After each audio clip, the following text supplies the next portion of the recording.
మనము వెల్దుర్తి మండలంలో సిరిగిరిపాడు గ్రామ శివారులోని మిట్టమీదపాలెం గ్రామంలో ఉన్నాము.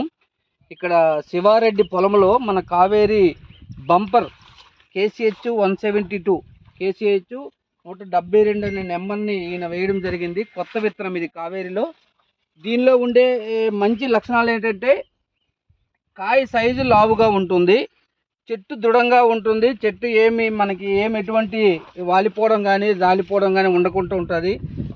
ముఖ్యంగా దీనిలో ముఖ్య లక్షణం ఏంటంటే రసం పీల్చి పురుగుని సమర్థవంతంగా తట్టుకుంటుందండి. ఈ విత్తనాన్ని మాత్రం దీనిలో ఉండే స్పెషలైజేషన్ ఏంటంటే రసం పీల్చి పురుగుని సమర్థవంతంగా తట్టుకుంటుంది. కాబట్టి రైతు సోదరులకి చాలా ఉపయోగకరమైన విత్తనం ఇది. ఈ విత్తనం వేసినటువంటి రైతులందరూ కూడా చాలా హ్యాపీగా ఉన్నారు. ఒకప్పుడు జాదుతో కావేరి కంపెనీ విత్తనాలు పత్తి విత్తనాల్లో ఒక సృష్టించింది, ఒక విప్లవం సృష్టించింది.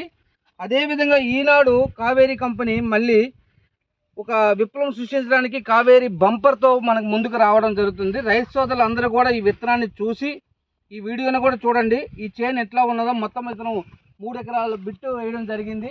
ఇదంతా కూడా కావేరి 172 బంపర్ అండి. చూడండి, ఏ చెట్టు చూసుకున్నా సరే చెట్టుకి కూడా కాయలు కొమ్మకి 7 కాయలు అట్లా ఉండడం జరుగుతుంది, 5 నుంచి 7 కాయలు.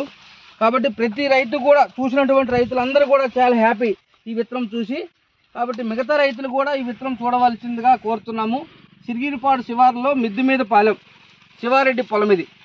కావేరి బంపర్ పత్తి విత్తనం, కొత్త విత్తనము కావేరి బంపరు. ఒకప్పుడు జాదు, నేడు కావేరి బంపర్.